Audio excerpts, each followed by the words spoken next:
يا أيها المدثر قم فأنذر وربك فكبر وثيابك فطهر والرجز فاهجر ولا تمنن تستكثر ولربك فاصبر فإذا نقر في الناقور فذلك يومئذ يوم عسير على الكافرين غير يسير ذرني ومن خلقت وحيدا وجعلت له مالا ممدودا وبنين شهودا ومهدت له تمهيدا ثم يطمع أن أزيد كلا كلا إنه كان لآياتنا عنيدا سأرهقه صعودا إنه فكر وقدر فقتل كيف قدر ثم قتل كيف قدر ثم نظر ثم عبس وبسر ثم أدبر واستكبر فقال إن هذا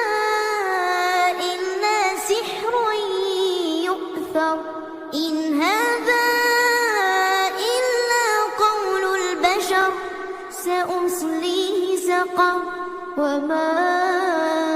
أدراك ما سقر لا تبقي ولا تذر لواحة للبشر عليها 19 وما جعلنا أصحاب النار إلا ملائكة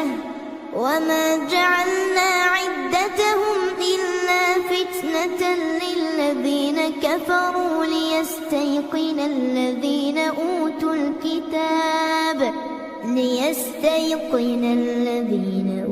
الكتاب ويزداد الذين آمنوا إيمانا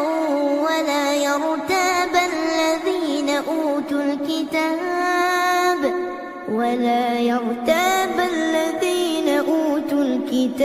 والمؤمنون وليقول الذين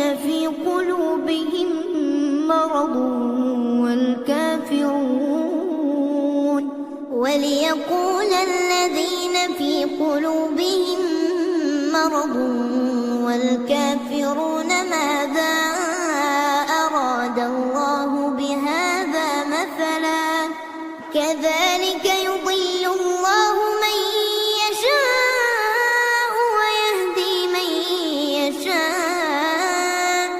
وما يعلم جنود ربك إلا هو وما هي إلا ذكرى للبشر كلا والقمر والليل إذ أدبر والصبح إذا أسفر إنها لإحدى الكبر نذيرا للبشر لمن شاء منكم أن يتقدم أو يتأخر كل نفس